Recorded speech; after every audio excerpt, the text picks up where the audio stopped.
حضرت جبرائیل فرښتہ بی مریم ته ورغله. یو خلاصونکی به پیدا شي. د دې نه څه لویه ستوماني شته چې ته په توره شپه کې خوب ونه کې. کله چې ته ښه نه یې نو هغه شپه څومره په سختۍ تېرېږي.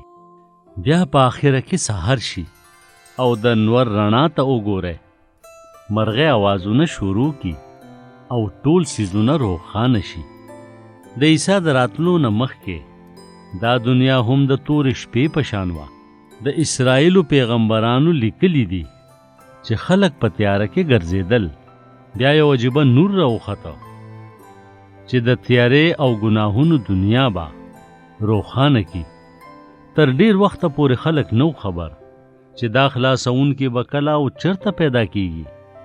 بی حوا چې اوله مور وه د هغې دا امید و چې د هغې زوی به هغه غوره کړی شوي وي. حضرت موسی دا واضحه کړه چې خدای پاک به خلکو له زما په شان پیغمبر را پیدا کی. ډیره موده پس حضرت یشیا نبی پیشنګویي وکړه چې یو پیغله به یو زوی راوړي.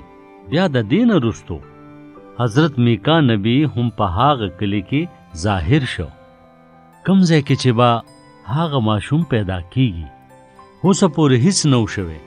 کلونه تیر شول او کومې پیشنګویۍ چې شوې وې هغه د خلکو نه په مزه هیرې شوې او د اسمان نه هم تر 400 کالو پورې هیڅ رویا یا پیغام را نازل نشو.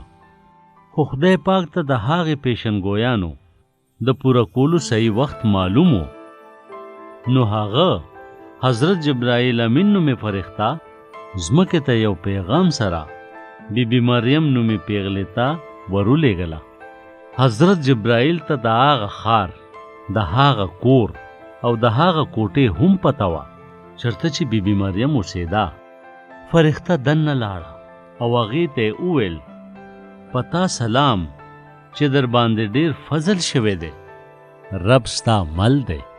بی مریم د هغه فرښتې په خبرو ډیره وارخطا شوه.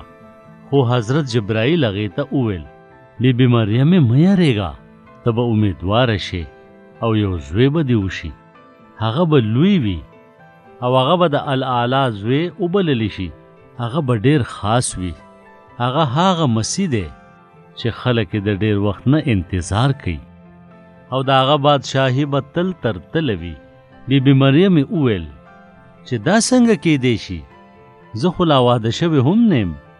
فرښتې جواب ورکړ روح القدس به پتا نازل شي او د الاعلی قدرت به پتا سوري وکي او په دې وجه به هغه پاک پیدا کیدونکي ماشوم د خدای پاک زوی بللی شي.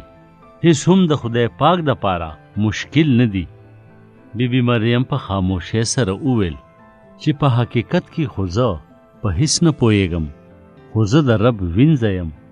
نو دې دپاره زه تیاره یم چې هغه هر څه وکم څه چې خدای پاک کول غواړي.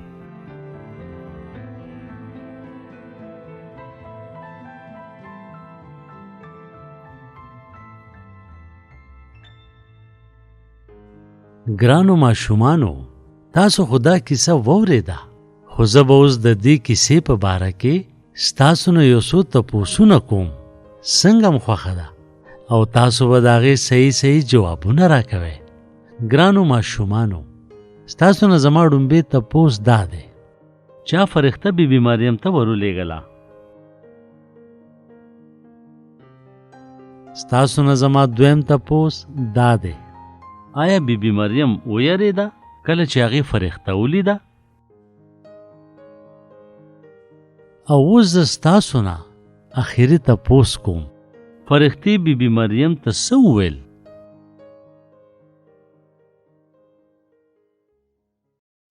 ګرانو اورېدونکو، یقینا چې دا کیسه به ستاسو خوښه شوې وي.